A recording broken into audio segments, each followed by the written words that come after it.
I may be more sensitive to it because I am a player. I'm a former player, and that does hit home. Like, this kid been through a lot. That's why I have a lot of respect for James. I'm not mad at Terry, disagree with but that.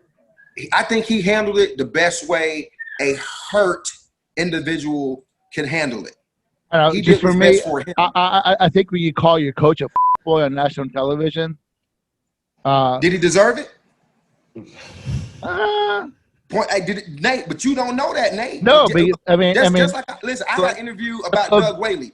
Let's go back one, Karlos. Like, you get what I'm saying? I felt like that at that point period in time. Yeah, let's go back to that moment though. Boy, that was after period, Nate. That was after. Hey guys, it's Terrence Mann. You're listening to Hear the Spear, presented by Noel Game Day. Go Noles. Hey, what's up? This is Peter Ward, aka E-Dub, in the house. We're listening to Hear the Spear, presented by Noel Game Day. Go Live, go Noles. Hi, this is Charlie Ward, and you're listening to Hear the Spear. Go Noles. This is Terrell Buckley. You're listening to Hear the Spear, presented by Noel Game Day. No Bloody. But perhaps better known as the greatest corner to ever step on a football field, Deion Primetime Sanders. Great Deion Sanders, my brother. What's going on, man? I could wake up to that greeting every day, man. That was awesome. Hello, Noles fans. This is former Seminole Derek Brooks, and you're listening to Hear the Spear, presented to you by Noel Game Day. James Wilder Jr. What's going on, James? Thanks for having me on. SSOD, Florida State or Die, and go Noles. William Bar None Floyd. Gentlemen, what's up? We are live. What's happening, guys? This is Logan Robinson from Hear the Spear, presented to you by Noel Game Day. Appreciate everyone listening, hanging out with us this evening. Man, oh man, oh man, oh man.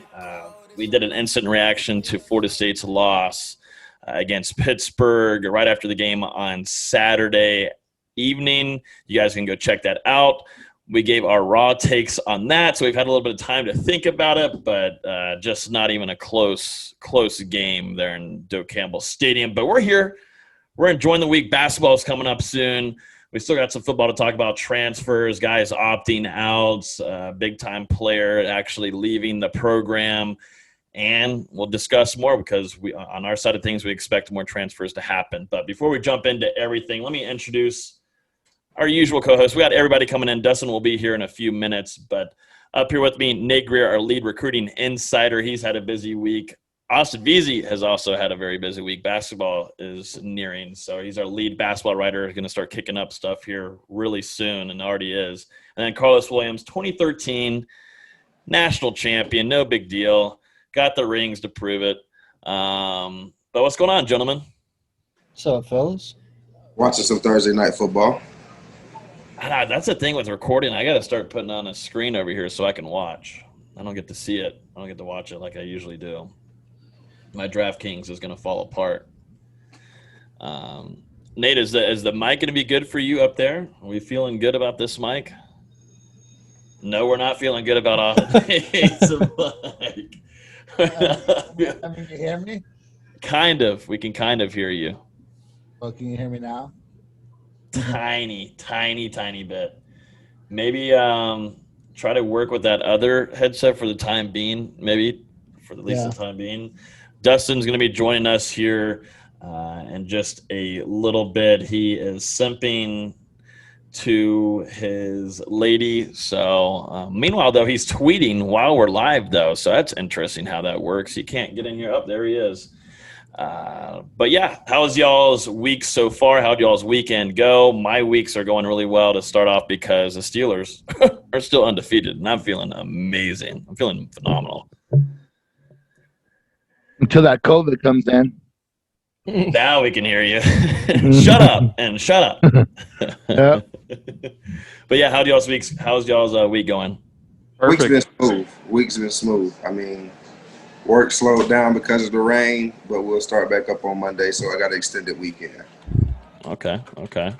I've had an uneventful week. Yeah.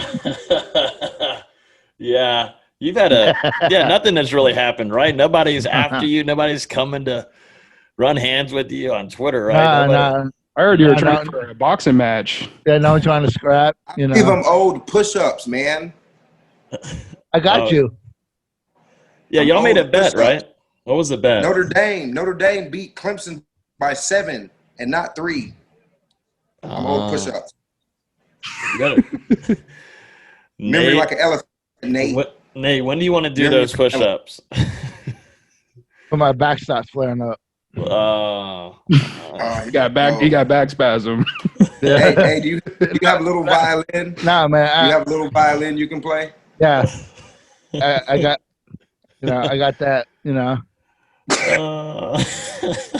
gotta change my tampon before I do it. Oh man, hey, at least you admitted it.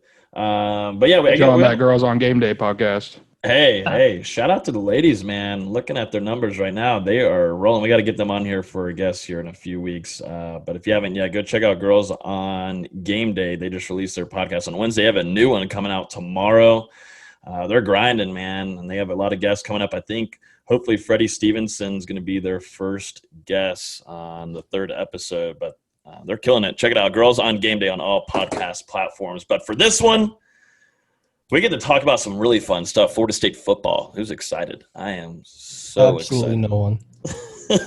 I am so excited. Austin. I'm excited. There's only 4 weeks left. Yeah. I'm on PCP, so that's why I'm excited. So I'm not on PCP. That might ruin my future job endeavors. But Florida State loses to Pittsburgh. We'll kind of note on that just a little bit. But I think the main conversation moving forward, you guys can actually go just listen to that instant reaction. There's no reason to really harp on it anymore. You guys know what happened. Boom, you get it. Go back to the instant reaction. Let's jump straight into the big hitters of the week. This thing is meaty. We got a lot of football, basketball. We got our NC State predictions at the end. First off, James Blackman is going to opt out for the remainder of the season. Not really entirely a surprise to anybody. Surprised maybe it didn't come earlier in the season, but he does intend on transferring. So the Blackman Hive, Slim Reaper, Slim Slinger, James Blackman is no longer going to be with the team. Thoughts? I feel bad for the kid. He got thrown in some really messy situations, and he really did seem to love Florida State. It just didn't work out, and at the end, I mean, he gave Florida State everything he had in him, and you can't really ask for more, even if it didn't work out. I agree, but I can't say he was thrown in bad situations. I mean, as far as coaching changes, that's one. But being thrown in the fire, like after Frenchie got hurt, it happens. Like that happens. Yeah, no, I'm not saying that. I'm saying four different offensive coordinators. Yeah, offensive coordinators, head coaches, systems change, and I mean, watching Blackman was like watching EJ play in the NFL, like not having consistent coordinators, not being able to be comfortable in the system. Yeah, that can kind of do that to a kid. So I'm kind of happy for him. I'm proud of him how he did it. I mean, it's no love loss. I'm proud of the kid. Like you said, Austin, he gave us everything he got, and I hope he finds success at the next school.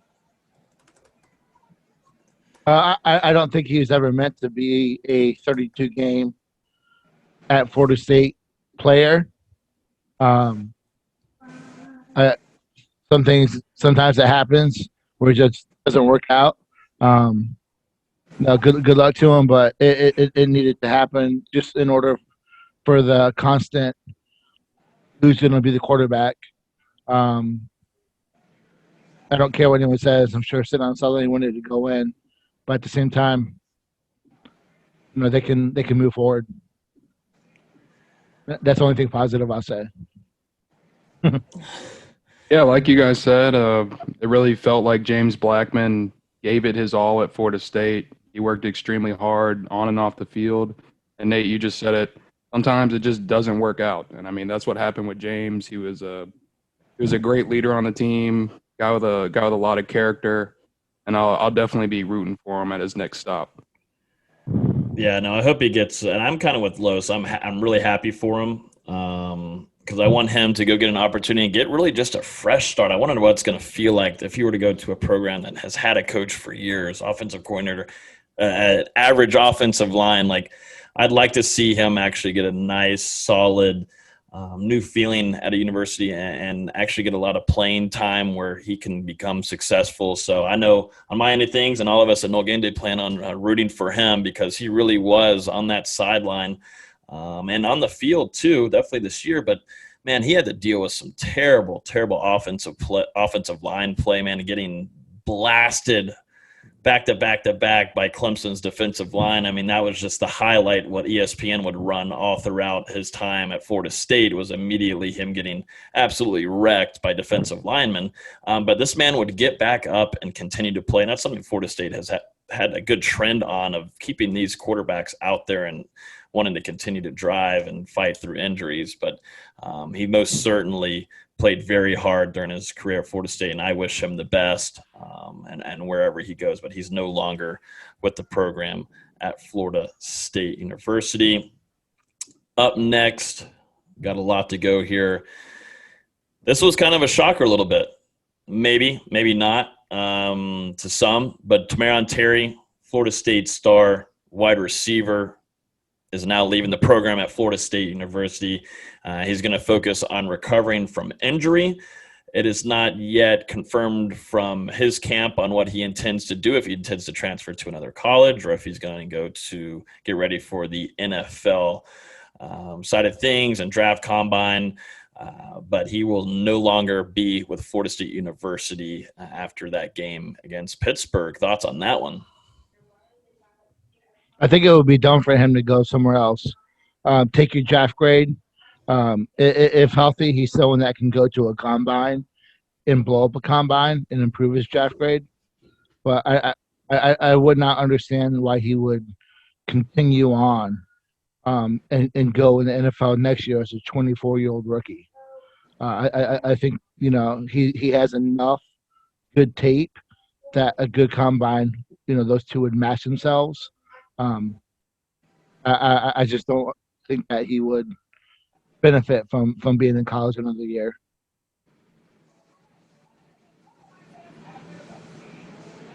I don't disagree.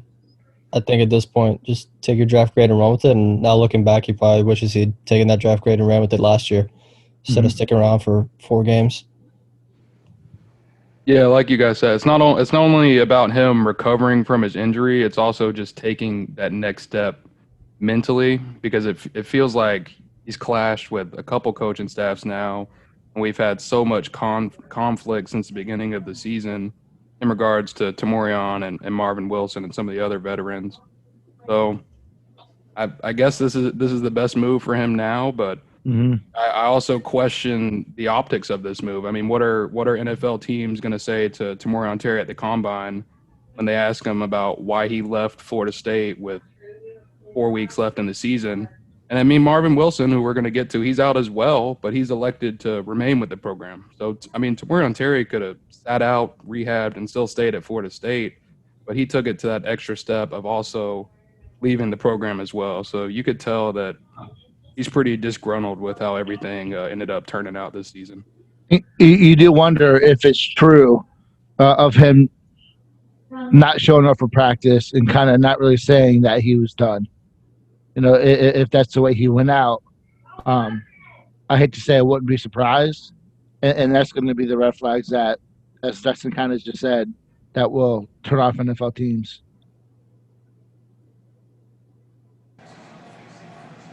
Yeah, no, word gets around, right, Los? I mean, with scouts and guys, don't you think word gets around with that kind of stuff? I mean, do I think it's a red flag because you have a guy not show up for practice? But do we know the ins and outs of what was said to this man? Do you know how this man was treated? Do you know what kind of mental this man has been through with coaching staffs? Do you know how he wants to be respected as a man and as a player and what he brings to the table? Are they trying to force this man to play when he's unhealthy enough to play? Is that a choice that he has to make for his own benefit? I mean, these are all factors that we don't know. I am a former player, and sometimes as a player, you're a child. Like you still are treated as a child because you're a student athlete. Keyword student. These are grown men you're playing for you, so you have to have some sort of respect for the adult in the room, quote unquote. But you want to be treated as an adult. You want to be treated as a man. You're playing a grown man sport. So we don't know what was said to this man while he was hurt. You don't know how he's being treated. I mean, Nasruddin ain't played all year, and Terry's tried to play through injury multiple games. So we really don't know. So I mean, we just don't know. Do I think it's the best decision for him? Yeah, his numbers haven't been what second team All-American numbers should be. No, they haven't been. But we know what he can do. We know what he's going to bring to the table when he goes to the Combine. We know he's going to bring to the table when he gets drafted late, hopefully a day 2 pick, because I think he's worth it. We know it's going to happen, but we don't know what's going on mentally with this kid. And just to say he's going to get red flag because of how he's handled the situation, I think he did the most respectfully he could for a kid. You know, I mean, he wants to be treated like a man. I think he took time for himself to step away and not come to practice, not blow up, and not cause too much attention for himself. I think that's what he did. If that's a red flag, fuck it. It's a red flag. But I think he handled business. Well, to follow up on my comment about the red flag, well, first, I think that what he put on film this year against Notre Dame, look at what, the game this past weekend, for all the recruiting wins and everything that Clemson has, he still outperformed anything that anyone's done against Notre Dame this year. You can't deny his ability. But at the same time, if you want to be treated like a man, you want respect, you have to give respect. So in order to want to be treated like a grown man, you have to treat others like you want to be treated, right? Like all of our parents told us. Can I ask you a question, Nate? Ask me. Nate, can I ask you a question? Yeah. Are the coaches, are they a player right now dealing with a pandemic in 2020? Are they being asked to go to class and complete their degrees online and away from family during the pandemic? Are they being asked to do that? No, they're being asked just to coach. They have all the luxuries of being paid millions of dollars. I don't see any of these kids breaking banks. These coaches are still getting paid. They're still living in nice. These kids are being pushed to the limit. Yes, it's certain things at this point in time a college kid should demand from a coach, and he should be able to get it. I'm not talking about being out in the open about it, but hey, coach, I'm going through some shit. Hey, man, I'm not feeling this. I should be able to say that. I've been through 3 head coaches. I've been through how many offensive coordinators? You know the situation coming in here, Norvell. I get it. Maybe I may be more sensitive to it because I am a player. I'm a former player, and that does hit home. This kid been through a lot. That's why I have a lot of respect for James. I'm not mad at Terry, but I think he handled it the best way a hurt individual can handle it. He just did for his me, best for him. I think when you call your coach a fuckboy on national television, did he deserve it? Nate, but you don't know that, Nate. No, but listen, I got an interview about Doug Whaley. Let's go back one, Karlos. You get what I'm saying? I felt like that at that point period in time. Yeah, let's go back to that moment though. That was after Nate. That was after he made multiple poor plays. I don't care what I don't know. You don't know that relationship. A grown man should have more composure than a kid. Maybe I do. I'm gonna say that. I think a coach should have more composure than a kid. So I'm just gonna say you don't know what was said. I'm not saying anything was said, but you don't know what was said, or you don't know what transpired to make that man feel that way, to make them say that words about Norvell. You don't know that. I think it's a good thing for him to be moving on. I didn't doubt that, but I think he handled healthy or unhealthy. I think he handled it the best way he knew how. After calling your coach a fuckboy, I think just not coming to practice is pretty cool. I disagree. I mean, you feel me? I think that is heading in the wrong direction. I think where Norvell wants to go, so I can understand where that split off ties. Do you think? What about? All right, you go back. Let's talk about Jimbo. I want to talk about Jimbo. How would that work with Jimbo? How would that work? Jimbo treat us accordingly. Jimbo treat us accordingly. No. If you were coming and you said, "I'm not coming to practice." Okay, there is no not coming to practice. And that's what Terry did. I think what we get lost on. Listen, I think what we get lost on is we want these kids that's been through 3 head coaches and all these coaching changes to be like, fuck it, we just gonna ride this shit out. I'm mentally tired.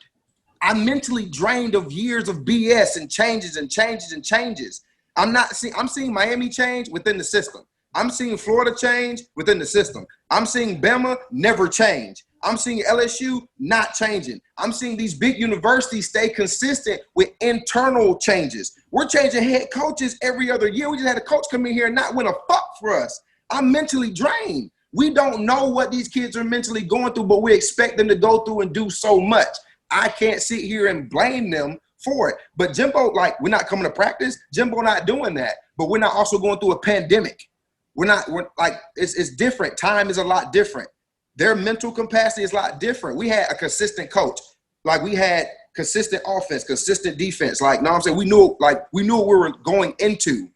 You want a kid that's had 3 head coaches, 3 defensive coordinators, and all this kind of stuff to be like, I'm just going to ride it out, and whatever you say, I'm going to ride with it? No, bro. I'm uncomfortable. I want just a little comfortability. If it go against the grain, I understand the head coach. It's my program. I want to run it a certain way. This is mine. This is me moving forward. He has every right to do so. That's why I feel like Terry did what's best for him. Is it a red flag? Nate, yes, I agree. You should not have done that. But if you are going to call your coach a fuckboy, I expect you not to be at practice. Because I damn sure know if anybody would have ever said that to Jimbo, that wouldn't he came out your mouth. Jimbo would have never made you feel like to call him a fuckboy. Like, that would have never even been nothing. Jimbo would have treated you accordingly. And that I think Nate's gone. We don't know what happened. You don't know why that man called him that. Nobody knows. It was only to Ron Dugans, right?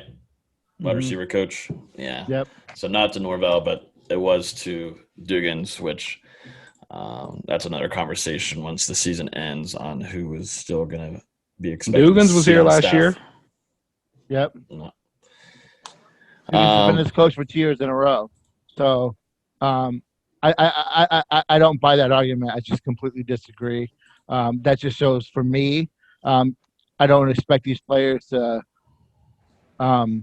be anything but student athletes. I will. Hold on. No. Let me finish my thought. You expect them to be nothing but you expect to be a robot? Oh, I'm a human. No. Scratch that off the board. I'm a human. Fuck all that. And if you're not going to treat me my accordingly, comment. I'm going to treat you accordingly. You just said I expect them to be nothing but student athletes, Nate. You expect them to be robot, emotionless robot. I don't expect them to be robots, but I expect. I come from the old school where you respect your coach whether you disagree or not. Same your coach tells you, but the minute you have that any instant reaction or any altercation or anything with your coach, on. What foundation he got? What foundation does he have to even stand on, to even have that respect for them guys? I'm be honest though. Let's keep it a buck, Nate. He's been there for multiple years. He's been there a year. You're not winning. It seems like it's a scramble to find out who was our real playmakers at first at quarterback. Why are we not? Why are they not winning? We all talked about it. So what kind of respect has he truly earned from just like a pandemic, no spring, no real training camp? What respect has he really earned? But I can't see. Terry's a third year, fourth year player in the program. If it was a first year player, I'd agree with you. But a guy who's been under Dugans for 2 years. What's Terry's record? Like, what is his record? He's been in the program 4 years. Is he part of a winning Florida State program? Why did Tamarion Terry come back to college? Obviously, he felt like his numbers wasn't good enough to go get drafted. Him and Marvin. Correct. He's inconsistent, half-assed play when he wasn't getting the ball. That's why he came back to college. So he came back to work. What was to show that he can be a more consistent pass catcher and show more effort when he's not the primary target. So that tells me that he takes plays off and he's not mentally always there as a player. So like I was trying to say earlier, I expect these guys to be student athletes and give their all, not to be robots, not to change for their system, be your individual, but still put forth all your effort to the success of the program. I don't care what happens in the NFL. I don't care what happens after. I'm a Florida State fan. I want to see these guys succeed. When I know for a fact that he has not put forth all of his effort consistently, and then you add the way he went out, calling his coach a fuckboy, that's why I say red flags. Nate, that's just my thought. Nate, can I ask you a question, though? Can I ask you a question? Yeah. Were you a fly on the wall? Do you know how that man treated him? Despite the play. If I was a fly on the wall, I'd be really wealthy. Do you know how that man treated him? Have you ever had to call somebody a fuckboy? No. You never had to. Oh, yeah, call Logan this week on Twitter. Okay, so I'm being serious. So, like, have you ever had somebody treat you or something? You be like, hey, bro, you not going. Something was said. Nobody just says that off the top. Like nobody just come off. Oh, I'm just no. Something I think was said it was to make you. Something was a provoked. pure reaction to not taking adversity well. Oh, come on. Come on. I'm talking. That's slamming the helmet and knocking over the Gatorade. Not aiming at a boy as a coach. Something was said. That boy was provoked. I don't know. You don't just bust out of nowhere. We need to go look back at that film. I wish I could pull it up on here. I wish we could look back at the play on what happened and then see the altercation, which that is most certainly going to be brought up in the Combine interview. That is most certainly that clip right there is going to be brought up, and they're going to discuss it and figure it out. But I do think, though, that the Florida State side of things and him aren't on the same page right now. His release was through a text message that he screenshotted and put on social media. He's on social media giving away all of his Florida State gear, every bit of it, gloves, cleats, You want to be a grown man, act like it. That's what I'm going to say. So it's interesting. Both sides are not on the same page whatsoever. It's not your like regular opting out. Usually the graphic design team makes you a graphic and they put it out like you've seen all across the country. So I think both sides are not on the same page, and we'll be interested to see where he goes. But best of luck to him. We'll see. Next Crazy. one, Marvin Wilson. Marvin Wilson. It should be interesting. What I say? Marvin Wilson, done for the season. Knee. Isn't feeling good. Isn't feeling good, Los. Isn't feeling good. Play the season. Nate, you got something to say about Marvin, Nate? Let me hear you roast Marvin. Let me ride out on Marvin's ass, Nate. Let me hear you take I'm not going to roast Marvin. It's not that hard. Look at his stats. Yeah. No. Hold on. No. I want to hear Nate. Go ahead. I want you to go in like you just went in on Terry, because he's going to stay and suck up all the scholarship money and suck up all the free meals and suck up all the free gear and suck up all the accolades. Not worth He for deserves shit. it. So he deserves what? He deserves what? He put in his What does time. he deserve? He put in his time. Then his time. So he deserved a new turf room. He deserved a new turf room, all the new Nike gear after we won the championship. So all of them deserve that. Nate, get the fuck out. That's bullshit, Nate. That's bullshit. That's bullshit. He don't deserve it. He don't deserve nothing. He ain't played worth a fuck. Not worth the accolades. And you're gonna sit here and talk about Terry, and you're not gonna talk about this man. Well, wow. Terry quit on the team, though. This is probably one of the most overhyped. Here's my thoughts on Marvin Wilson. This is probably he's overhyped. He's overhyped. He gets all my the thoughts on accolades. Marv. He's terrible. Wow, Nate. Hey, Terrible. you asked for my opinion, so I'm going to give you my opinion on Marvin Wilson. Terrible. Okay, you ready? You ready for his Carlos? I'm listening. I'm listening. I mean, you're listening. You're going to butt excuses. I'm ready for the excuses. I don't think that Marvin Wilson should have came back. I think he made a big mistake, for one. Two, I think, like Terry, your supposed leaders on the team, and if talk is true, I don't think that he should have came back, should have played. I don't think that he's leaving Florida State on good terms in terms of his season he just had. With I think the bullshit this summer with the social media, I think that's something that could have been handled in house. I think that set a negative connotation for your supposed leader to not support the coaching staff. I don't care what anyone says. I don't think actions speak louder than words. I don't think his actions have shown that he's bought into this coaching staff, and I think that his play showed more than ever that he was just an inconsistent player and really couldn't care less what happened. So you want him to come back? I do not want him to come back. But you're okay with him coming back? You're okay with him sucking the system dry? I think that there's really no option because it's no option. Terry took an option. It's to leave and move on. Hey, listen. Marvin's going to suck the teat of D1 football for another season. And he's going to be gone in a month. He ain't coming back. He's done it in a month. He's like, wow, it's true. He's going to suck the teat of D1 football. Marvin ain't coming back. He ain't coming back. He's done in a month. Done. I saw I don't know what you're talking about. He's done. He's not coming back. He chose to stay on the team. He's already accepted. He's already accepted an invite to the Senior Bowl. Yeah, he's not coming back. So what staying on the team is doing for him? Optics. He did what? I'm here to support you. Yeah, he's supporting his teammates even though he can't play. Terry left. Terry left like a bitch. It's completely different. Can I ask you a question? No, you can't ask a question. No, you're not a question. You only get 5 a night. Let me ask you a question. I'm asking a lot of questions, Los. So you guys are going to be okay with Blackman transferring. Lots of excuses. How he transferred is okay, but you mad at Terry for how he left because he felt disrespected? I don't think Wilson. But you're okay with him staying he's not for transferring.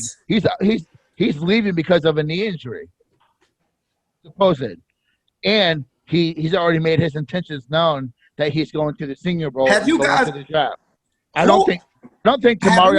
Have any of you ever played football, or have any of you ever been in a college locker room or been around a college coach or dealt with that kind of shit? I don't think so, because the way you went off on Terry, but y'all okay with this man staying around for optics, but you're not okay with this man leaving because he felt disrespected how he talked to another grown man. That shit is beside me. Like he didn't make that known though. It doesn't matter. One, because he handled it with himself. I'm not coming to practice. I've already called my coach a fuckboy. I'm not coming to practice. That's how I handled it. Like if I want to disrupt the team or do some wild shit, then I come on the campus. I disrupt practice. I put the show on me. No, I don't disclose. I don't talk about what Ron Dugan said to me to provoke me, but I know a kid. I played college football. Nobody snaps at another grown man unless something is said to provoke him. So, yes, he left. In my opinion, cool, it's a red flag. But y'all okay with Marvin for sitting around and sucking the scholarship band? That's what I'm talking about. You're sitting around. I'm using it for optics. But what good optics? Carlos, let me read you this. And he's not a quitter. Bro, that shit is dead. Carlos, Marvin's sitting around for optics. Bullshit. Listen, so glad to see Terry exit. That bandage was needed, ripped off. That bandage should have been ripped off a long time ago. And Marvin, that's the mindset of the people in the program. They're the same. One just got better accolades, is a better face. So let's just keep the better face around. He's not gonna be worth a fuck. We're just gonna keep him for the optics because it looks good for us. He ain't really cheering for nobody. He ain't cheering for nobody. He would have played better in the beginning if he wanted to play for the team. He would have been prepared for the season if he wanted to be ready for the team. He wouldn't have blew up on Norvell if it was for the team. He wouldn't have sold out on Norvell with a little discrepancy about talking to the players over the pandemic if it was for the team. If it was about the team, it wouldn't have been that bullshit in the beginning. Now you give him I just said all that. Every week, I just said all that. Every I week, just said all that though, Carlos. Every so week, I don't know. But I'm saying you're giving him a pass, and it's sweet for him because he's Marvin Wilson, and it's bad for Terry because it's Terry. Did I just say that his effort was poor? What he did with Norvell should have been handled in-house. He didn't put forth all of his effort. He's had a horrible season. But yeah, you can find some little light for the simple fact is, one person did it the right way. The other person did not do it the right way. Both guys need to be gone out of the program, and we're moving forward. You did not know what that man had said to him to cuss that man out. I don't give a shit. You don't know that. I don't give a shit. What do you think he kind of said? You don't know. You never been in that kind of situation, so you don't know, Nate. You can't sit there and say that. Until another man sit in front of your face and say some wild shit like that to you to provoke you to call him a fuckboy, you can't say that. You can't. You would think if Duggins did say something, it would be spread around the team. It'd be on social media that night. You go walk in his shoes and go see how many fuckboys come out your mouth. Go do that shit and see how many fuckboys come out your mouth. I know. And see what people talk about you and tweet about you and say about you for having to pull a hurt knee or a hamstring or not playing up to their expectations. That shit is hard. That shit wears on you going through 3 head coaches and offensive coordinators. That shit wears on you, Nate. Unless you've been through it, it wears on you. So I think if somebody say the wrong shit at the wrong time, and I'm a kid, I'm gonna say what I feel. I'm gonna get that shit off my chest. So if I'm gonna call a man a fuckboy after he broke me, I'm gonna call him a fuckboy. Move on. Marvin Wilson, you stand around for the optics, I don't agree with. Point blank, period. If you're not gonna play, you need to move on. Go away, go the fuck away. Don't be around. Don't do shit, but go to class. Don't be around my team because now you're a poison. Next up, Devontae Love Taylor's out for the season. Devontae Love Taylor's out. Get ready. Karlos is going to get Devontae Love Taylor. Cancer. Devontae Love Taylor. I can't be mad at him. The whole offensive line play sucks. So fuck that. That's my take. Whole offensive line plays ass. Y'all can have that topic. Devontae Love Taylor is out for the season with lower body injury. By the way, if you're not already subscribed to Hear the Spear, please do it now. I mean, if you ain't subscribed to Hear the Spear, I don't know what you're doing. I can promise you, no other podcast is doing this. I can guarantee you. I can guarantee you right now. So, all the other podcasts out there, catch up. Let's see. Devontae Love Taylor out for the rest of the season. Florida State's best offensive lineman, and obviously a big hurt here moving forward. The season, in my mind, and I think all of us here, the season's already over. But you got to hope, though, that he is intending on coming back next season because that's a big help for your Florida State offensive line.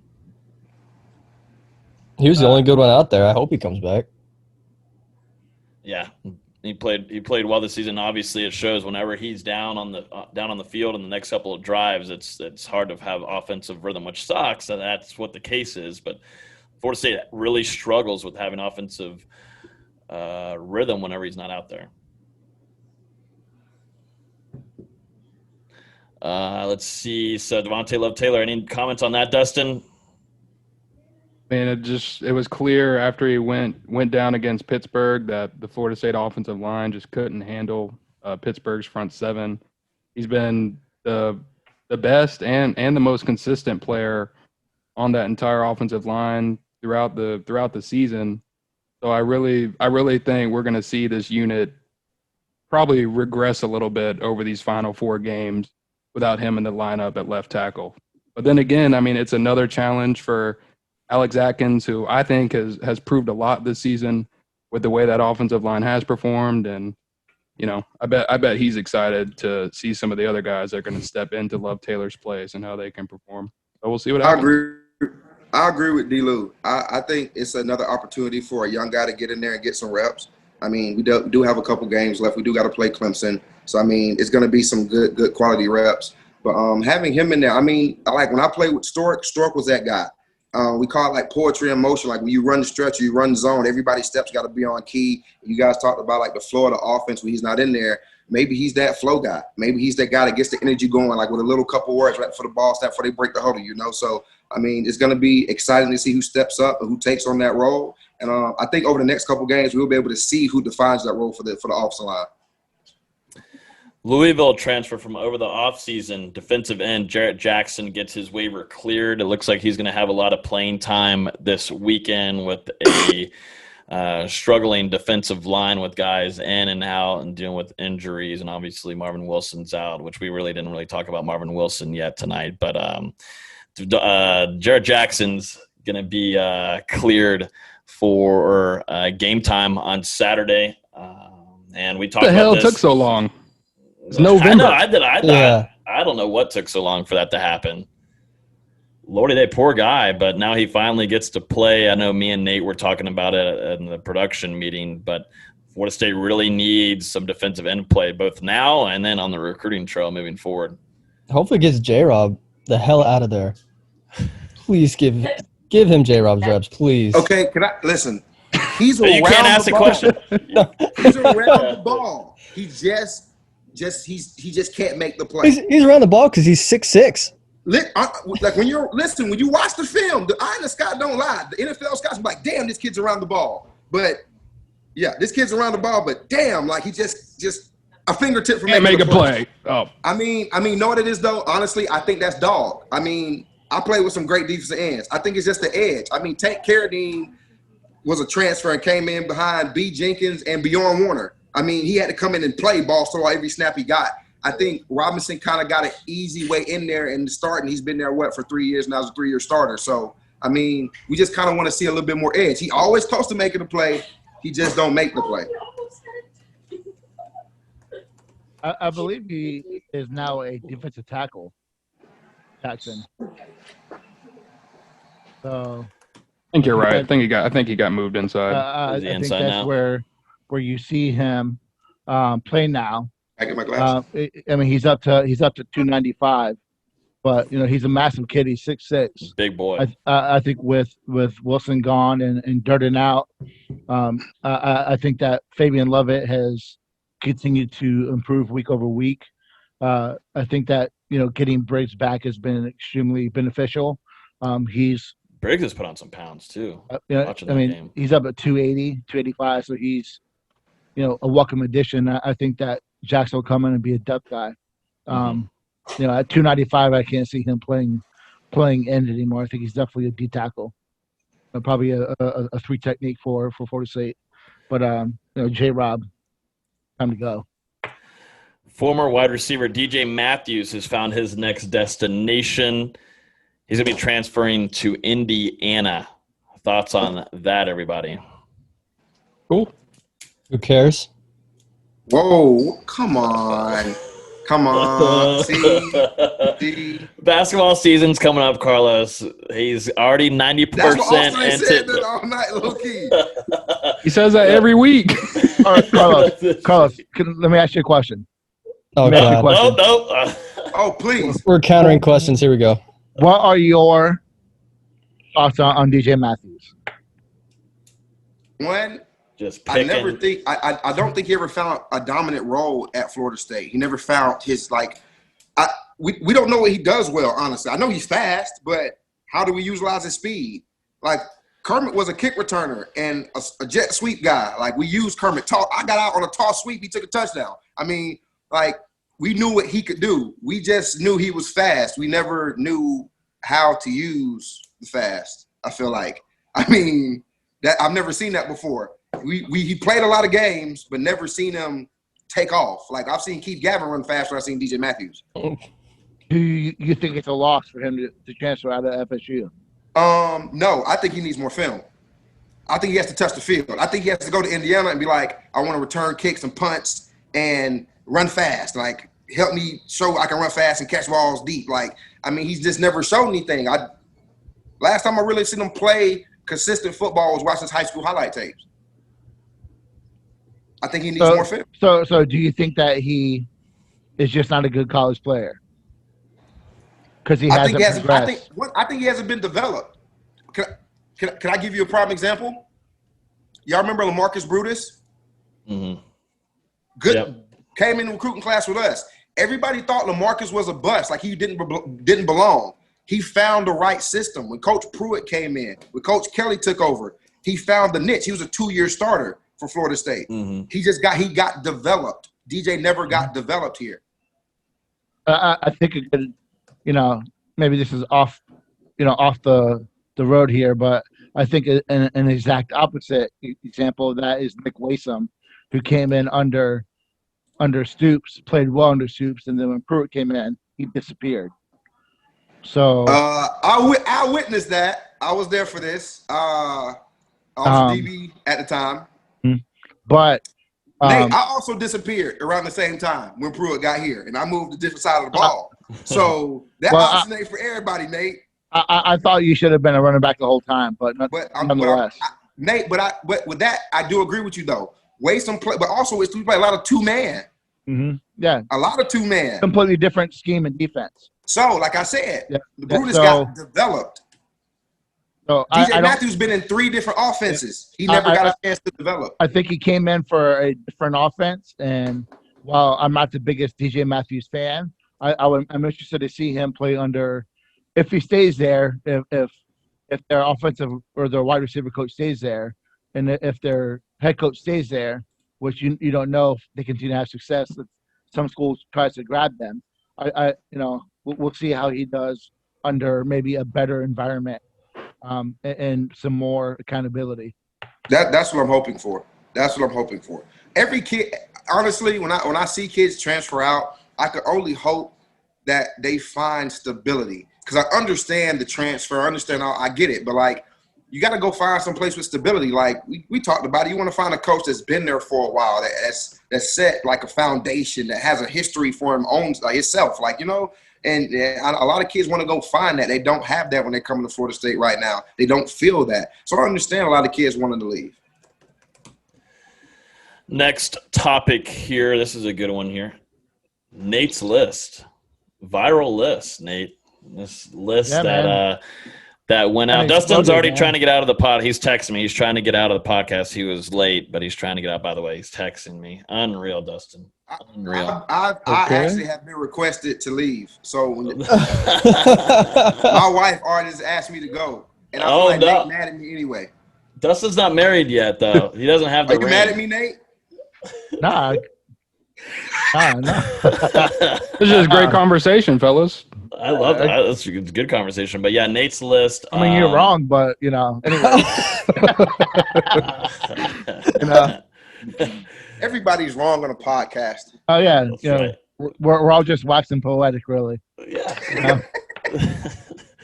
But yeah, obviously, if you're not in our Discord, I highly suggest it. But obviously, Florida State is going to have quite a bit of transfers expected here in the coming weeks. Definitely once the offseason hits, once the season is officially over.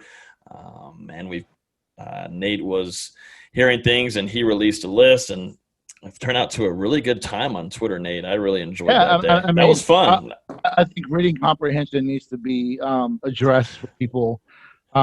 People took it as gospel, like it was going to happen. It was just a possibility of names. You can have your opinion whether it should get out. It went out on a pay site, and then people ran with it, which is what happens with every pay site. But nonetheless, I know there was some adverse reaction by a player's father specifically. At the same time, I don't put stuff out there without some form of validation or some form of backing of it. I've been doing this off and on for 14 years. And when I say off and on, that means writing or contributing to a website. When I left No Digest, I continued to stay talking to people. So I'm not just throwing shit up against the wall and hoping it sticks. That list was initially generated in mid-October, and I'm hoping some of those kids do stay. But I think that, as Karlos has elegantly put throughout this podcast, is that there's a lot of people who just have had enough, and I think it's best for the program that some of these kids leave, and some hopefully stay. The few that I know that the coaches are really trying to get to stay, but I think at the end of the day, I think attrition is healthy, and in order for Florida State to kind of right the ship, they have to get the people off the boat who don't want to be here. Who would you like to stay, Nate? Off that list. Have you seen the list, Los? Who would you like to stay, Nate? I would like Brennan Gant to stay. I would like Gant to stay.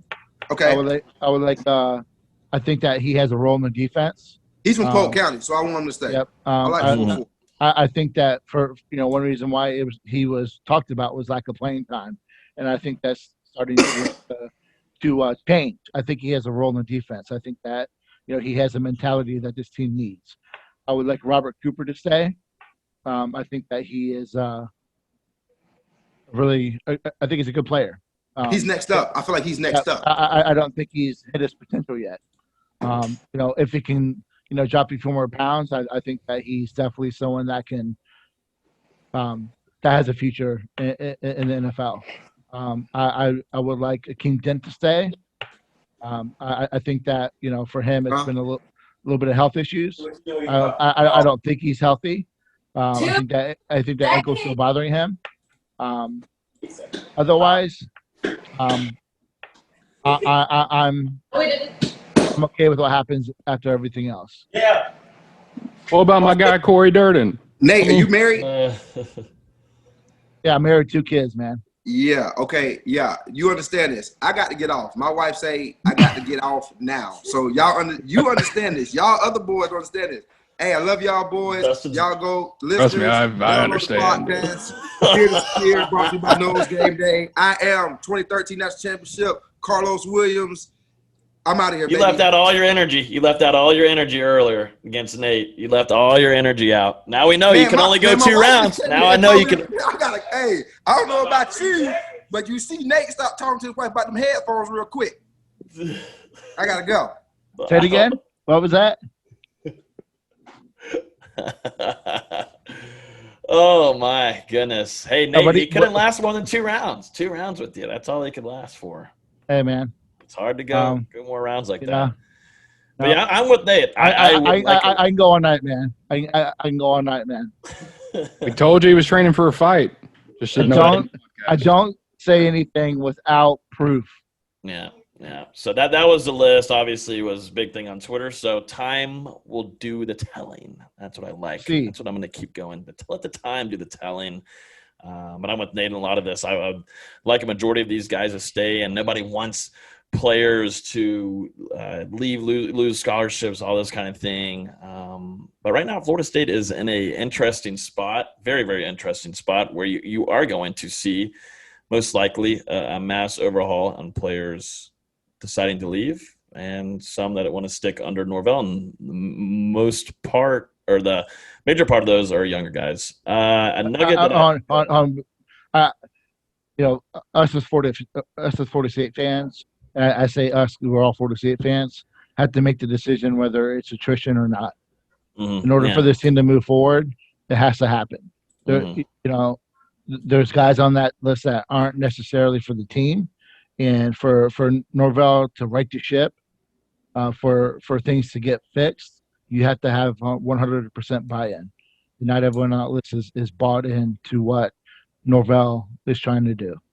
And if you're going to do it, it has to be this offseason. When APR is not being counted, when you already have this extra year of eligibility. It's a free year. It has to be this offseason if it's going to happen. Yep. On Wednesday, I received some info that Florida State has reached out to representatives of a potential candidate for defensive coordinator. This happened. The contact happened on Monday. Who is it?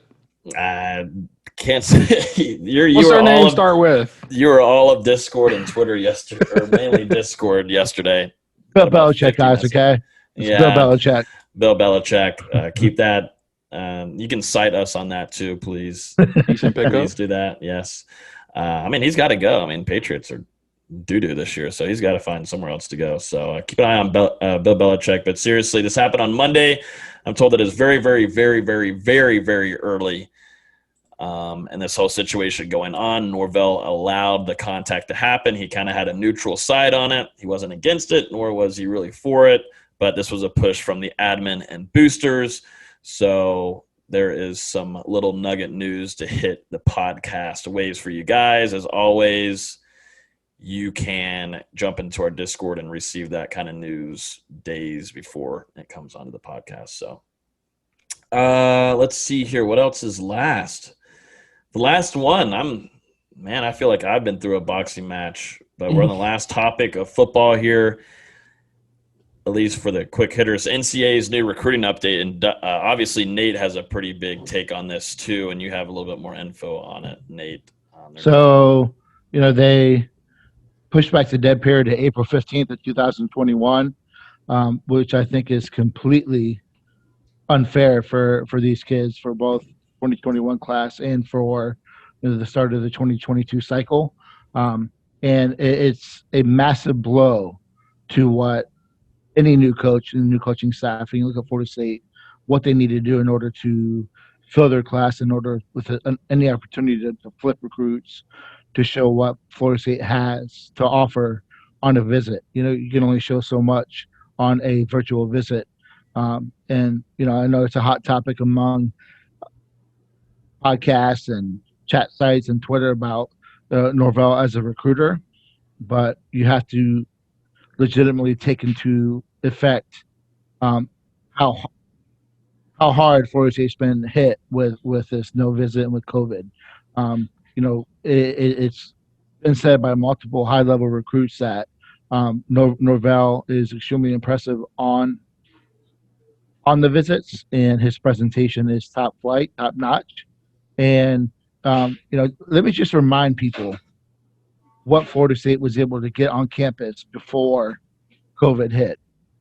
Terrence Ferguson, Jordan Hancock, Barrett Carter, Dustin Payson Hill, whatever you want to call him, Zayon Reeves, Luther McCoy, King Jackson, Ken Williams, Tristan Lee, Caden Salter, Nyland Green, Philip Riley, who I think is the best cornerback in Florida, Keon Coleman, Sage Ryan, Patrick Payton, Tommy Hill, Christian Leary.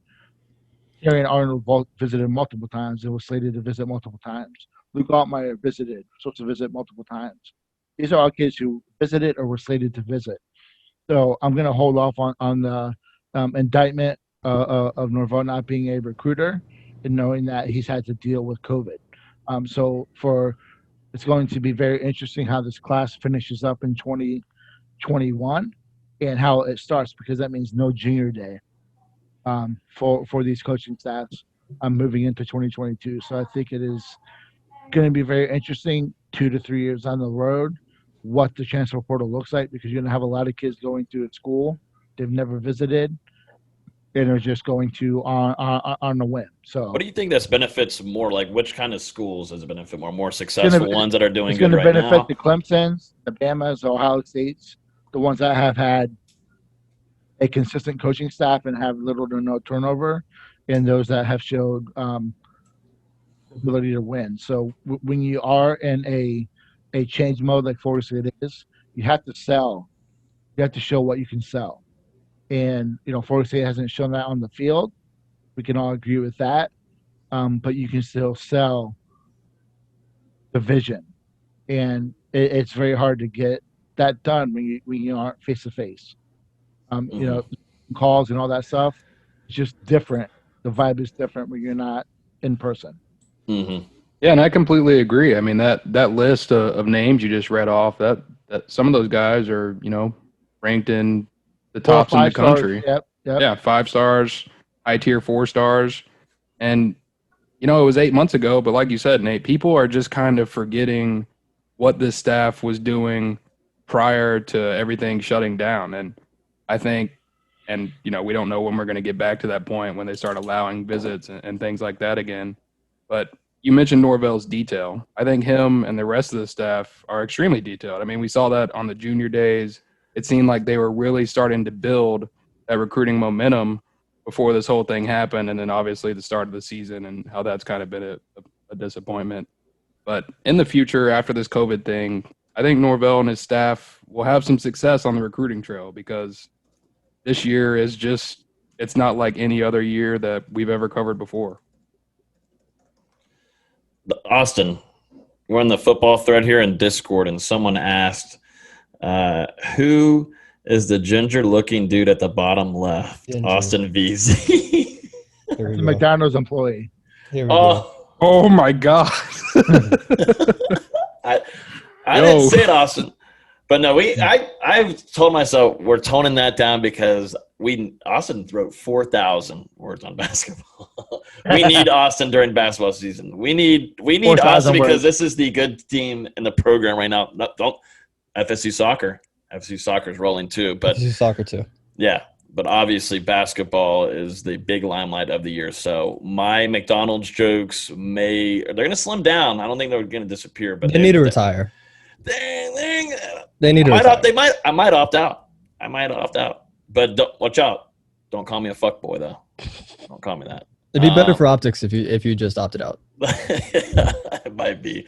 Don't ask Karlos, though. Don't you dare. Yeah, that was from the Discord there. Also, I need to note on here, too, we had a nugget in here. I guess we'll just give some nuggets away. I keep on telling people, you got to get in the Discord. You got to get with the Patreon. You guys will know about this before. This is a stale nugget, though. They're late. This one's stale kind of. Well, this one's actually from today. Jordan Travis has not participated in practice all week.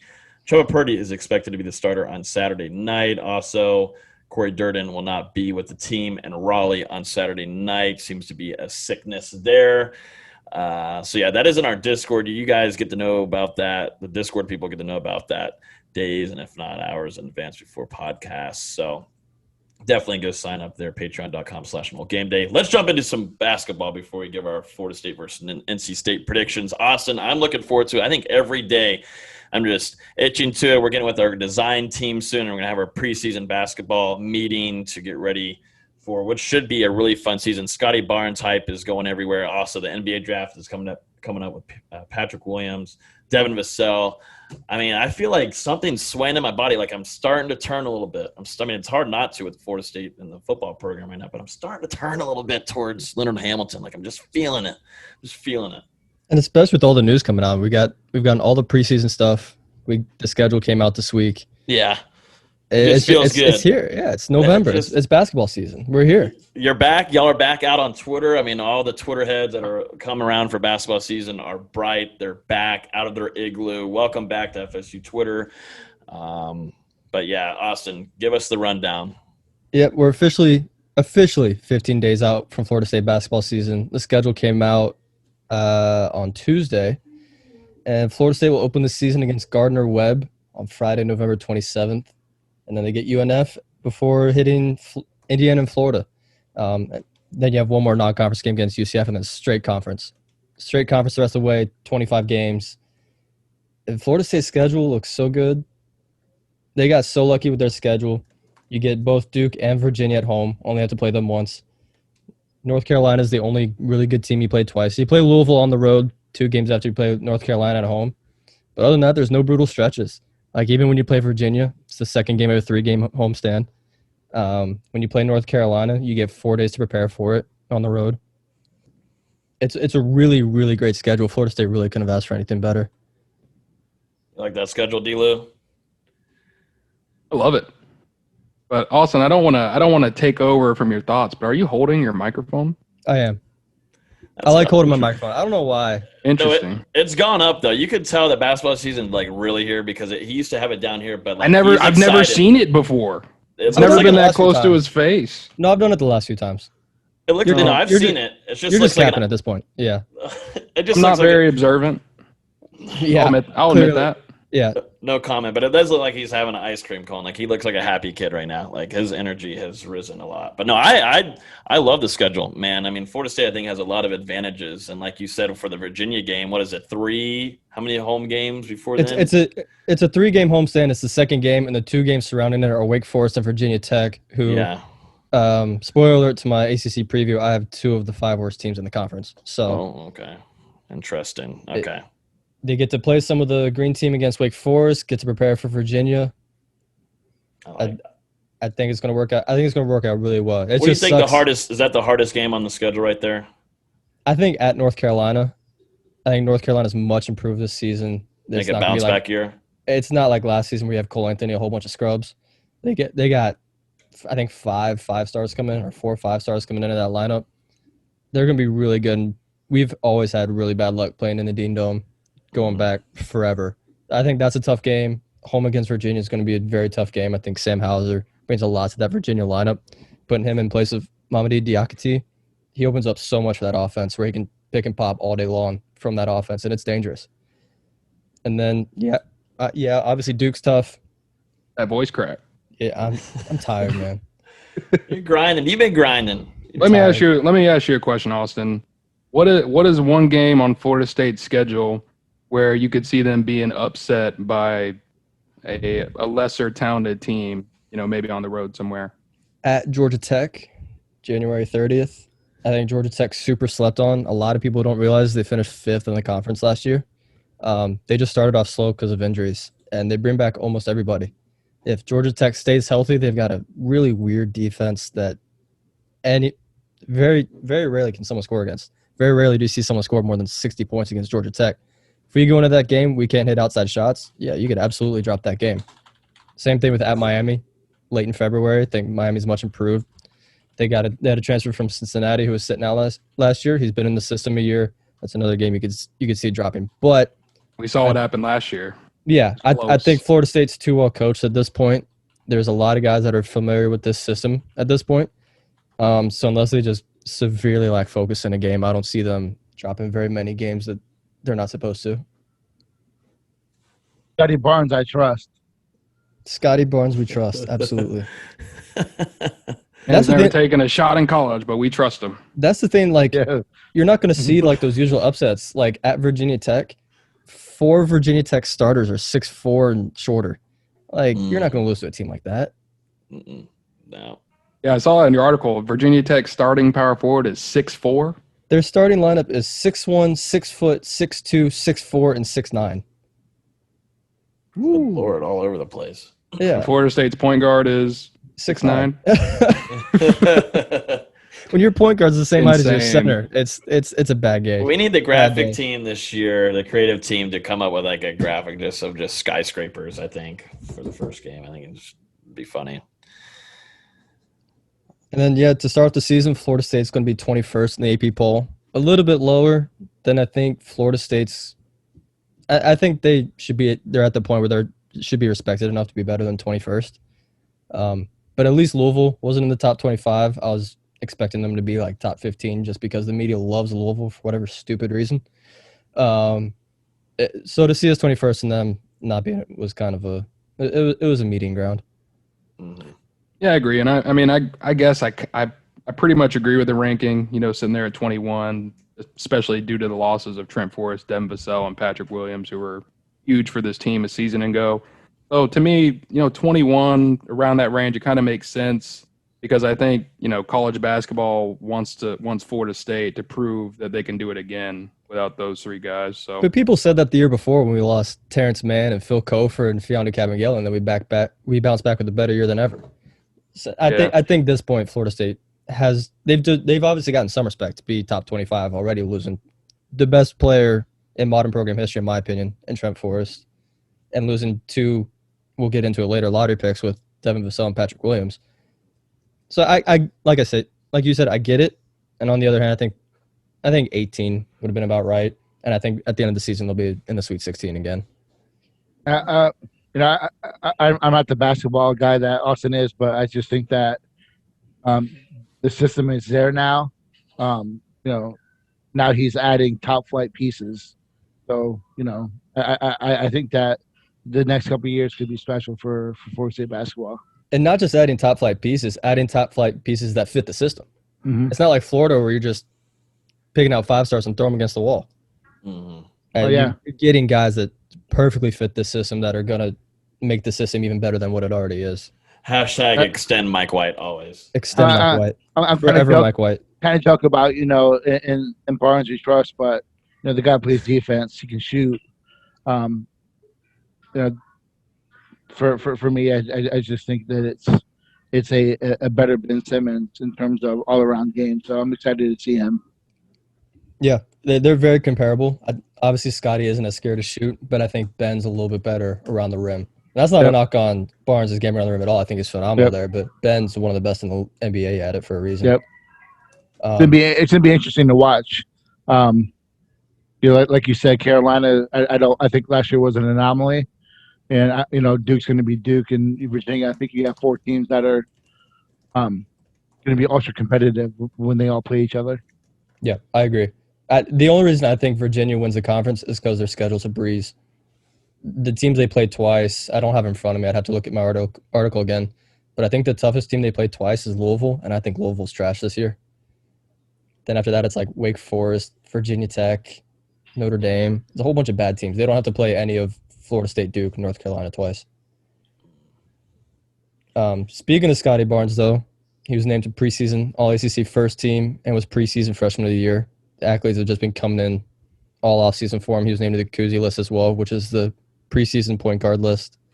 And then you have MJ Walker, who made second team All-ACC as well. It's just good to see him get some recognition that he finally deserves.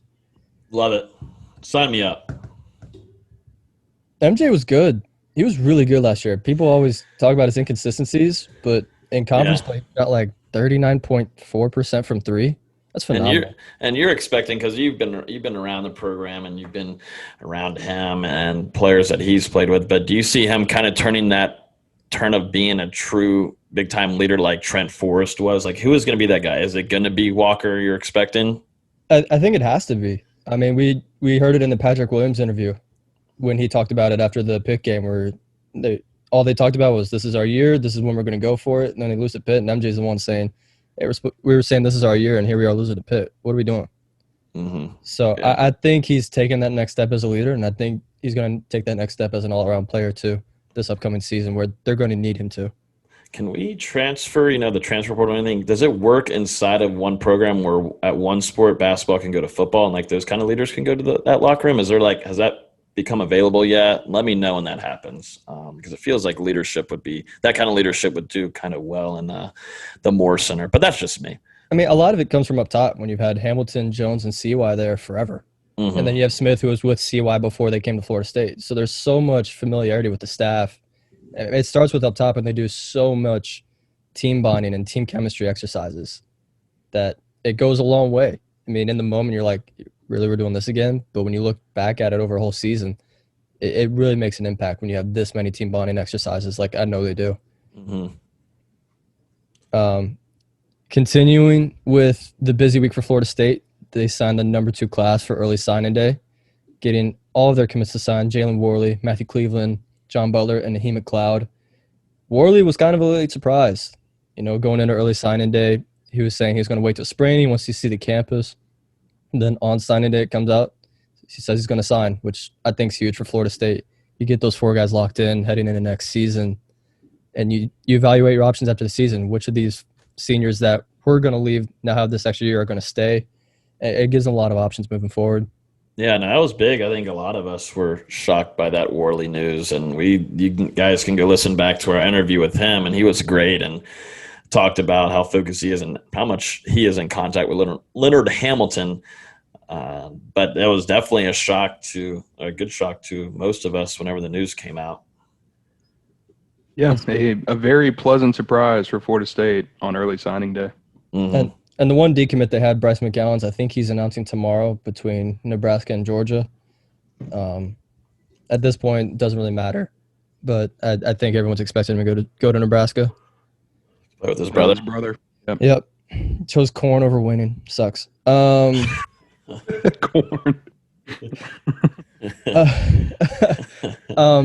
And then heading into next week, we've got the NBA draft.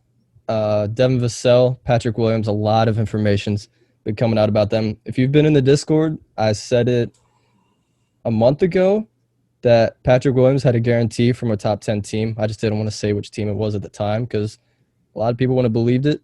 But now rumors are starting to surface that he has a guarantee from the Detroit Pistons at 7. And there's talk that Chicago really loves him at 4. Charlotte really loves him at 3 and is vying him as a trade down candidate if they trade back to like 5 or 6. Boston's rumored to move up to 6, eyeing Patrick Williams. There's a lot of Patrick Williams hype, and it makes sense. The Ringer put out a really great article on him this week saying he's not a great shooter, but he's a good shooter. He's not an elite defender, but he's a good defender.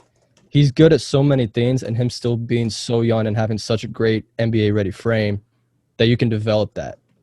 Take all these little good pieces and make that a great player. And a lot of teams are really drawn to that. There's even an article saying the Warriors were interested in him at 2, which is unbelievable to say coming into the draft process when he was a 17 to 20 type pick. Yeah. Dustin. Yeah, speaking of the Boston Celtics, Vassell worked out today. Yeah, you better start praying. Vassell's had a busy I've been praying. Y'all got to tell me. So I have no chance of any of these guys coming to me with the Warriors because I would like to follow NBA basketball a lot more. I'm a Warriors fan whenever I move over there to San Fran now that they're right there. I mean, I have force of pull from Steph Curry is my favorite player. Do I have any chance of having any of these 2 guys come, or do I have to wait for Scottie Barnes? I think there's a decent chance, honestly. The Warriors just worked out with Vassell 2 days ago. And in the same interview, Vassell said he hadn't changed a shot. He was just goofing around in that one video, which thank God. So, yeah, they're eyeing him as a potential trade-down candidate. Like, if the New York Knicks were to offer, like, Mitchell Robinson an 8 to move up to 2, yeah, they would take that all day long and take a guy like Vassell. I don't think there's any chance Vassell falls past 12 at Sacramento. So, if, like, a team like Boston wants him, they're going to have to trade up. If a team like Golden State wants them, they're going to have to trade down to like 6 or 7. Really, with Vassell, you're looking at the New York Knicks as a big option, and you're looking at Sacramento as a big option. The Phoenix Suns have been a little bit rumored to take him, but they've already got Mikal Bridges. I don't see them taking 2 of the exact same player. And I know the Wizards need a player like that. The Hawks need a player like that. Patrick Williams and Devin Vassell are the two most in-demand kinds of players. They're just not players you want to take with the first 3 picks, if that makes sense.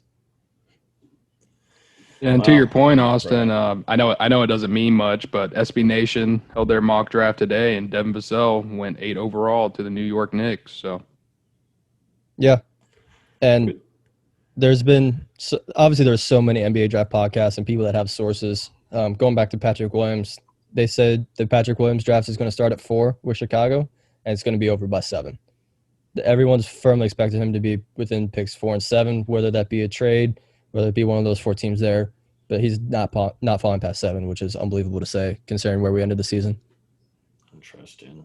Well, I think that's a great recruiting pitch too for Leonard Hamilton. That two top 10 your picks. 6th man, but your 6th man may go top 5. Yeah, imagine recruiting a kid in his living room going, "Hey, you want to play 25 minutes a game and be the 4th overall pick?" You know how easy that is? Yeah, unfair. A little unfair. F you, Schlowski, whatever the hell his name is at Duke. He can go eat it. Never mind. I don't even know why I'm coming after. I don't even know why I'm coming after him. I just hate his face. He's ugly as a nose that I could hit the wall with right here.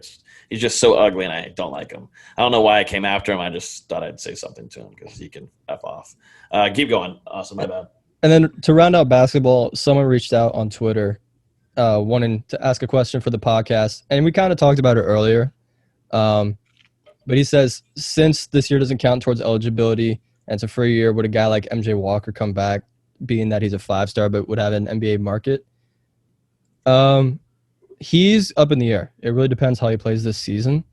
If he comes out and he averages 15 points a game, there's no reason for him to stick around for another year. If he comes out and averages like 10 to 11 points like he did last year, I think it wouldn't hurt him. But at that point, we were going back to like the same conversation we had with Terry. Does he really want to be a 24-year-old NBA rookie? I think a guy like Raekwon Evans would come back because another year of college basketball is not going to hurt him. And he's the kind of player we need. And same thing goes for another player sorry, my bad. No, he was another player that was I thought was getting better as the season was going on. Evans was really good from January on once he was fully recovered from that hamstring injury.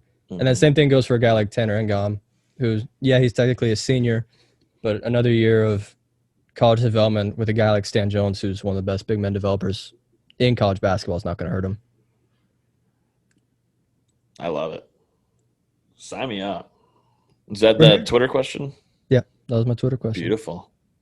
Yeah, I was thinking, we were talking about it in the production meeting before this, but we do plan on having a full-on basketball season preview, so we can actually dive into a lot of this and conversate and hopefully have on a guest or two to help us preview Florida State's big season ahead. Obviously got abruptly ended because of COVID-19 last season. So also, if you haven't even checked, Austin's been detailing it on here tonight, but definitely go check out NoelGameDay.com. Check the Twitter. Go to his Twitter too. His is down below in the description, but go check him out. There's tons of content already out and coming every week, getting prepared for the season. But like I said, we're going to try to do a podcast set alone on getting you ready for the season ahead for Leonard Hamilton and the Noles.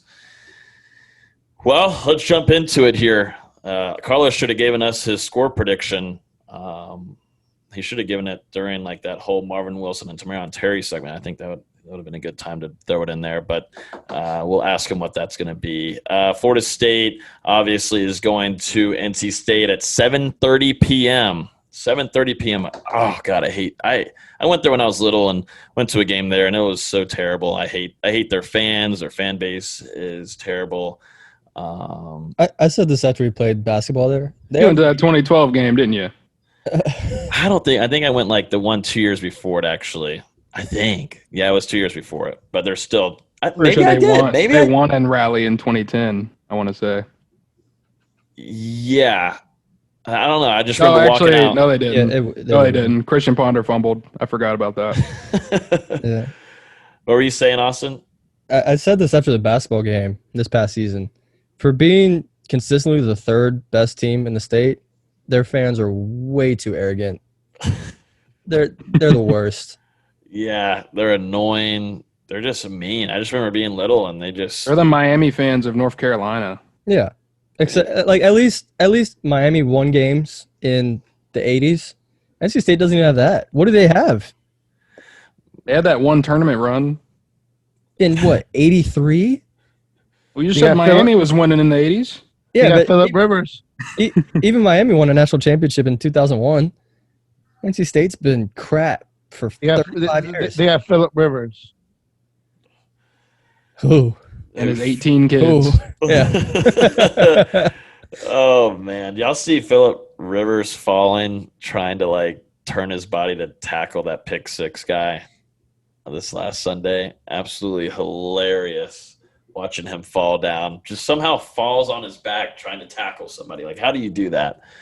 I can't believe. What are the Colts doing? Charleston is on our staff in all game day, and I just feel so bad for him because he's a Colts fan, and I can't really say too much on Twitter because he's fairly new to the staff, and I'm already toxic enough with being a Steelers fan right now, but there's so many things I would love to say to the Colts on how stupid and like they just don't want to win. They don't want to go to a postseason or do anything. They have a good defense right now, but you still have Phillip Rivers, who is barely an average quarterback right now. Like, what are you doing? I don't understand the Colts. That was a stupid decision. I'd rather have Brissett than Phillip Rivers.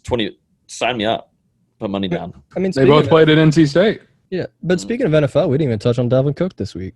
I know there was so much 200+ yards. Yeah. Yeah, Dalvin Cook is still the mean machine, Austin. I mean, that's your boy. It seems like he's going to be like how he was at Florida State, just leading his team to wins every Sunday now. Yeah. I mean, I wish we weren't winning because I want a quarterback, but other than that, it's hard to complain. Dalvin Cook's now in the MVP conversation, right? I think we're too bad for him to be in the MVP conversation. If we make the playoffs, then yeah. But we're, 3-5 right now? Mm-hmm. But, like, he should be in it. Just if the circumstances were better for him, then it's just kind of hurting him with the team that he's on. But I think he most certainly isn't. Who's like what's the MVP conversation right now? Top three. Aaron Rodgers and Patrick Mahomes. Russell Wilson too, probably. Yeah. Yeah. I think that game this past week hurt him a lot. Yeah. Buffalo. We got to see what Seahawks are doing. But yeah, let's jump into it. Former FSU quarterback Bailey Hockman will be the starter. He's going to try to get his revenge game on. Maybe the Florida State defensive line will show up like they did whenever he was in the game last season and try to get after him. We will see. Like we talked about earlier, noted on, Trevor Purdy is expected to be the starter. Jordan Travis has been very limited from practice, so hasn't barely participated really. Trevor Purdy is expected to get his first official start, a road game, 7:30, true freshman. What do you guys expect? And give me y'all's score predictions to end off this gigantic podcast that we've had tonight. I expect a lot of bad. A lot of bad. Hopefully some good from Chuba. I just don't know with this receiving core. There's just too much lack of playmaking on the outside for me to think he's going to do extremely well. But no, hopefully he improves this week and he improves next week, and going into next season, he's got some good tape to build upon. What's your score? What do you? What's your score prediction? What you thinking? NC State 34, Florida State 17. Okay. So yeah, moving into this game, I don't trust Florida State's offensive line without Devontae Love-Taylor. Like Austin said, I don't trust the receivers to consistently make plays. I mean, we've seen what happens there. And then, I mean, the defense, do I need to say shit about them? I mean, God, it just sucks every Saturday watching them just suck the soul out of my body. Not the kind of soul sucker you want. But anyway, moving on to my score prediction. I think coming into this game, Bailey Hockman is really going to be looking for some revenge. Last season in Tallahassee, it felt like this game was a little bit personal for the Florida State defense. I mean, Hockman came in after an injury to NC State starting quarterback, and the defense just absolutely lit him up. I mean, they only got 2 sacks and 6 tackles for loss on the night, but it seemed like he took a lot of shots from a Florida State defense that wanted him to remember them after he transferred to NC State at the beginning of the 2018 season. And so yeah, and this one, he's going to remember that. And this defense, not even, I mean, they weren't good last year, and they're so much worse now. I think Hockman is probably going to light them up. So I'm going to go NC State 41, Florida State 20.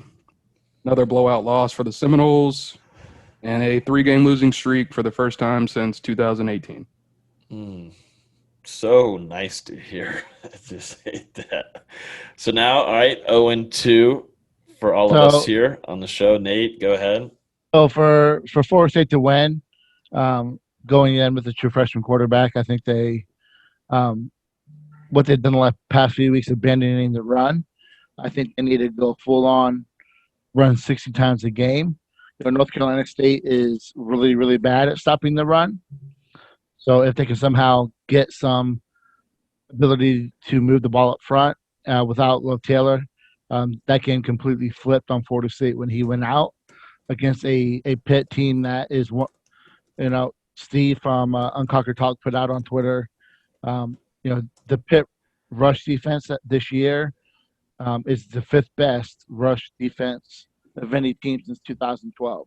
So Florida State was having a lot of success running the ball against a really, really, really, really good Pitt defense. At the same time, they went away from it. So, if FSU wants to win, they're going to have to run the ball 60 times for 350 yards, control the game, control the clock. Like they said, I just don't trust the defense. That's not saying that Hockman is a good quarterback by any means. I just don't think that this team is able to really stop anyone. They're still beat up in the back end. They're still missing their contributors at safety. I think that this team hasn't shown us anything that they can stop anyone. I got it 40-21. I got NC State winning. So close, right there near Dustin's, literally. I think Dustin, what yours was 41? 41-20. 20, yeah, 41-20. So you are right next to each other. That's crazy. That's what I said on the Mark Rogers show. I think I said 41-21. I'm probably going to stick with it. Like Dustin said, this defense has not shown me anything. I mean, I know Marvin Wilson's not playing. He didn't play against Pittsburgh, but it's not really a major loss whatsoever. But I think, we keep on hearing about guys that are Hamza Najee. He's not playing this season. I don't – that's just been talk. That's another rant for another day. But this defense is just not going to be ready, I don't think, to play against a quarterback that would really like to get some revenge on him. I don't think Hockman's special whatsoever, but with like we've seen this whole season, below average quarterbacks can look like Heisman contenders against Florida State's defense, this 2020 defense. And that's what I'm worried about seeing. 7:30 in a trash stadium. I'm sure they're going to have stands there. They have to. I mean, the trailer park's only about a mile away, so they'll make their way over and do their damage. I think they're still at 0% capacity. I think. Are they? Yeah. I want to say that there was people there for the Miami game, but someone confirm that for me, so then I can. I know Duke's still 0%, and NC State's 20 minutes down the road. I'd imagine they are as well. Yeah. We'll see. I don't know. But offensively, true freshman coming in, Chuba Purdy, wasn't too impressed. I know, honestly, Pittsburgh's defensive line is one of the best in the country. Their defense is getting after the quarterback. Wasn't a fair take at all for him to go in there. That's why they threw Blackman in there for the time. But Chuba Purdy will get his first start. I think it's just, even though NC State's defense isn't like Pittsburgh's, I still think it's going to be a rough game for Chuba Purdy. I like the idea that Nate said, run the damn ball. If it's working, keep running the ball. Run the ball, run the ball, run the ball. But we've been shown that once things go successful, for some reason they abruptly stop and we don't see it again. And I don't know what that is. That's what me and Nate talked about in the production meeting. Where does it go? What happens whenever you're finding success on the ground and then it immediately goes away? That's something that I'm worried is going to happen again. It's play calling and the lack of playmakers making. That's why you have the script working so well, and then things eventually even out, and players got to make plays, and Florida State doesn't have that right now. So, 41-21 for me. And, I guess who's up next after that one? I wonder which game that one is. So Florida State could potentially be – yeah. Florida State could potentially be looking at 4 straight losses. If they lose this game, it's going to be 4 straight losses. I mean, let's be realistic. They're not beating Clemson next week. And just real quick, I did find it. NC State had 4,000 fans in attendance last week, so the home field advantage is going to be rocking in Raleigh. Watch out. Did you say Raleigh or Raleigh? I don't care. It's Raleigh. I don't really care. You're right. I can't get on the Dustin like that. Usually I would for him saying it's NC State. Who cares? Yeah, I can't get on to you. They have some bad fans. That's the nicest way I'll put it. Trailer Park, trashy fans. They probably call it Raleigh.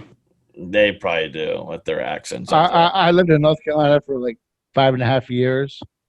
And sorry. And North Carolina State fans North Carolina State fans are the biggest twats. I put them up there with Florida. Oh yeah, for sure. I know everyone hates on Duke and their fans, but they're really respectable, especially basketball, because they actually know stuff. And they're kind of entertaining. Yeah, NC State, they're just trash. Yep. They're horrible. I hate them. Yeah. I've lived here for a year. I hate them. And it's just gonna feel so good watching them. I love how all of the college football games are getting canceled. They're getting postponed. So really at 7:30, what's going to be on? I mean, still the trashy ACC network, but still Florida State gets to play at Raleigh. And, Florida State most likely, like we all predicted them to lose this game. And just watching their fan base, I don't know, I'm going to have to find the radio. I'm just going to have to find the radio, or probably my beer can's going to go through the 60-inch. So I just can't stand them whatsoever. So it should be really a fun experience, guys. I'm looking forward to it. Get your alcohol ready, listeners. Get your alcohol ready, and whatever just makes you feel better and make you forget things. So if I see any NC State fans on work on Saturday, I'm swinging on site. Just know. Austin's going to swing on site. That is how we're going to end this podcast. We had a really eventful podcast. This was by far, man, what a pod, guys. Been a little wild at the beginning. I was a little nervous we were going to go off the rails, and I wasn't sure what was going to happen. But I was on mute for the first hour. Somehow Nate and Karlos were able to get through it. Hey. I'm proud of them for talking through their different ideas and trying to understand each other rather than just screaming at each other and saying "shut up, fuck boy." There you go. Yeah, no, there's no other podcast there's no other show. So we're all family in the end. So it was a great one. Thanks, guys, so much for listening. You guys can listen to this on iTunes, Google Play, Spotify. Make sure you hit that subscribe button so then you'll be notified every time we release a new episode. If you're on YouTube watching right now, we got a good amount of people watching this evening. Hit that like button and hit the subscribe button. Yeah, we got a lot of YouTube people. I had checked it out of nowhere. I was like, holy crap. Hit that like button. Hit the subscribe button. Definitely on iTunes too. Subscribe. And then if you want to leave a rating, 5 stars, and leave a review, we would most certainly appreciate it and probably read it out. Before we end, Dustin, please check to Hear the Spear channel on the Discord. Yeah, there's some. Oh my God, yeah. I don't like the way that you guys are talking right now. How far do I need to scroll? Don't need to scroll at all. Oh, what the?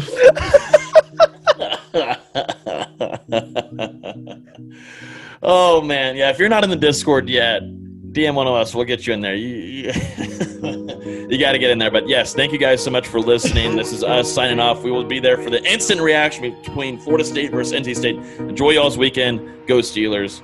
See you guys. Ah, shit.